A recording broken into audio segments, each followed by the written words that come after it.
Youssef, the front right here. This is more media than last time, bro. Yeah, it was. Shit, that's just crazy. I was about to say, are you getting used to it now? Like every time, it seems like every time you fight, there's now more and more media, and you kind of go higher and higher on these cards these days. I love that, man. It's a blessing, you know. It's like, you know, when they say count your blessings. So I'm grateful for that, and I can't wait to keep that going. You know what I mean? That means you're doing something good. I remember it always popped up. I think it was Khabib. I always watch Khabib when he used to train at the AKA. And he's like, brother, you don't like media? Lose. You like media? You better go win. So that was kind of the thing. And with that, you know, you get these big names like Josh Emmett, who's, you know, fought for interims titles. He's essentially only lost to the best of the best at this point in his career. So I guess when his name came across your desk, were you surprised that that was the name that they offered you? Or, you know, I guess what went through your mind? So the crazy part is, after my fight with Cater, I literally went to Morocco for a month and then came back, and I was kind of scoping around to see who we're gonna fight, and we got my boy in the rankings as well, Unama. So I was like, all right, well, we'll see who's gonna fight, and we were kind of playing around. We're like, okay, if you don't get this guy, I'm gonna get this guy. You're gonna get this guy, I'm gonna get this guy. And the whole division was like messed up, you know what I mean, because of all the things that happened with Ilya moving up and all that. So, and I was like, okay, who's the only guy that was open? I know everybody else was injured and everybody else had a fight, and the only guy that was open was Josh Emmett. So I called Josh Emmett out, and then hopefully I get a matchup because I wanted to fight. And apparently he did an interview, I think with MMA Junkie. He said he didn't want me, he wanted a bigger name. But so I feel like I've just been disrespected the last few months, and even though like all these guys, and especially the champ, I feel like the champ did an interview saying, there's a lot of potential guys. There's Aljamain, Diego, Mozart, and all those guys never brought up my name. And I was like, all right, so it's time for me to put some respect in this name. So I guess obviously the question I'm sure you've been asked a million times, like Lerone couldn't put him away, Ilya couldn't put him away. Those are the guys, you know, Ilya might be the best fighter in the world right now. Lerone might be next for the title. Is putting Josh Emmett away what gets you those fights, I guess, moving forward? 100%. So Volk does not have a fight. That's all I know so far. So for me going out there and doing a statement, yeah, I come in this week to change my life, and I really do believe I will do that. And I feel like he had his time. He made a lot of money. He did a lot of stuff like that, and I'm just getting started, man. So I really do believe this week is my week, and I can't wait to go out there and really showcase all the skills that I know I'm capable of. There seems to be a logjam at the top of the division over who gets the next title shot. Like Aljamain's calling for it. Diego says maybe he gets it. Lerone and Volk seem to think he was going to get it. Is there a world where you think, like, win here, like, you're in that conversation too, or do you think you're still another winner or two away?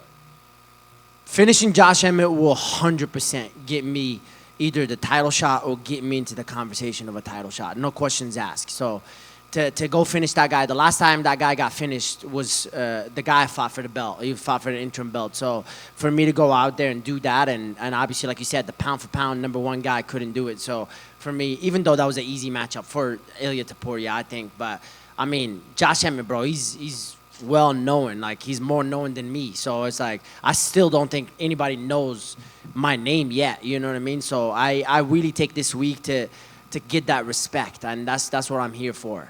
In terms of Josh Emmett as his opponent specifically, you know, he has that overhand. He's put a lot of people away. A lot of people say he's, you know, one of if not the strongest fighters in this division. So I guess what do you think he brings to the table, and what do you make of his skill set as a whole?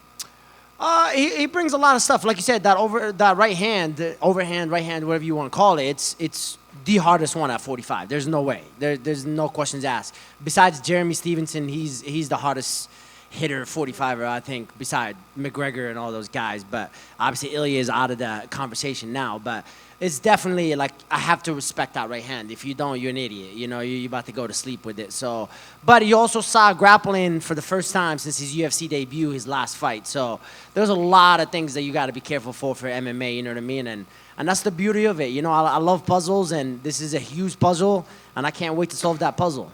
And then just last one for me. I think looking at your record, your first run in the UFC, it was a lot of knockouts and some decisions, and then, you know, you fought your way back. Early in your career, you won the majority of your fights by submission, and now you're kind of back to that. You're submitting a lot of people. So is there any changes in camps that's like, I got to get back to what I was doing, or was it just, you know, the opponents are presenting submissions and you're just capitalizing on it? I don't know, bro. A lot of people gave me shit for that third round last fight. So, I'm excited to see all these fucking fans on Saturday night. You know what I mean? I'm like, oh my God, all you did is fucking run. I was like, well, I guess we're running, but you can't fucking hit me, so fuck you, And that's kind of the thing. But yeah, man, I'm excited to kind of showcase everything. I am excited to showcase everything on this fight. And who knows, maybe it's not even gonna go to the ground. To be honest, Josh Emmett is really hard to take down. You know what I mean? So he really, like, the only thing, maybe potentially he gets hurt by a shot and then kind of like gets rocked a little bit, or you reverse something. But it's MMA fight. I'm ready for everything he got, and you better be ready for everything I got, because I bring a lot of tools to a fight. My man. Youssef back here, straight up. 12 Hey. o'clock. How you doing, man? Youssef, one of the things you've really embraced, I've noticed, is the social media side of things. You're always down to do content. You're always doing a lot of collaborations. I want to ask, just how important is that part? Because obviously, the platform of the UFC, getting to fight on big, ESPN and everything is huge. But you also kind of have to carry it a little bit if you want to grow your brand. How important is it to you to grow that social media side?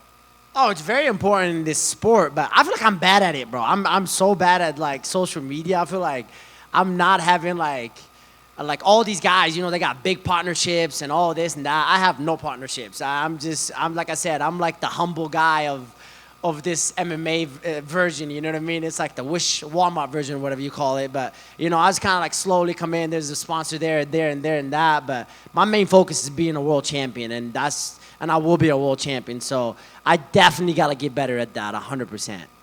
I feel like people sleep on just your journey. Obviously, your first UFC run and just that skid toward the end of it, come back, and now you're just absolutely one of the hottest contenders in the division right now. Can you just talk a little bit about that time when you were out of the UFC and just maybe that reassessment that you went through on a personal level in your training?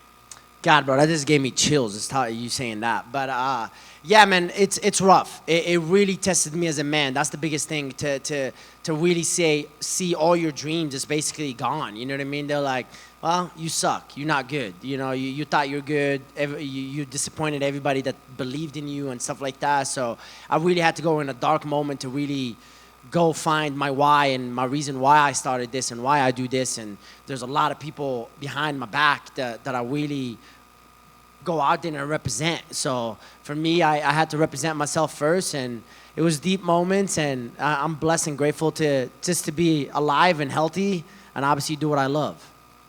Thank you. Thank you. Youssef, how jealous are you that David got the main event before you? Hey, I was excited, my boy. I was like, damn, but we live in the opposite ways now. I was like, you got what I wanted and all that stuff. But I'm excited for him, man. He's like I said, man, we both come in, we both growing, and we'll make sure we both ready. You know what I mean? It's the biggest opportunity of his career, and I get to like be there and experience that with him. So I'm grateful for that, and I can't wait for him on November 1st, and I'll be there supporting him and be there helping him as well. Along those same lines, I guess how excited are you that like both of you guys are in the rankings at the same time, or on the kind of the same spot, and you guys are kind of going up together?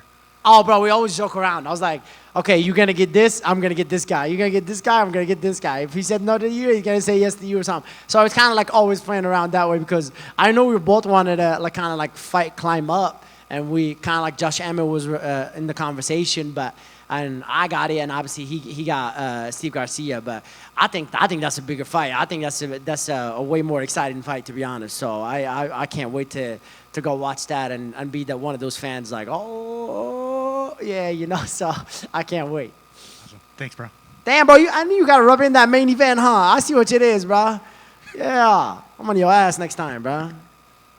Youssef over here. What's up, my man?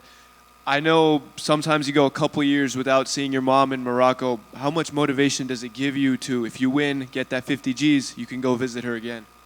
You know what the crazy part is? My mom will be at the arena for the first time in her life, watch me fight live. So, yes, and when I win and when I get 50 G's, we'll go celebrate and take care of my mom and really have some fun and go get fat somewhere. So, yeah, that's for sure. That's amazing. And speaking of Africa, the UFC has really wanted to go there. Everyone's calling for them to go there. How special would it be to represent Morocco and your brother David Onama represent Uganda on a UFC Africa card, wherever on the continent? Oh, bro, that would be huge. So I know they fight in Africa. We both fighting on that card, 100%. There's no way. I mean, like, I feel like everybody wanted to fight on the White House card and all that. I was like, I'll just be a spectator, bro. I'm fine with that. I'll just go watch that. You know, I love America to death, but for me, I was like, yeah, Africa card, yeah, I'll be the first one to be out there. So yeah. Best of skill. Thank you, my man.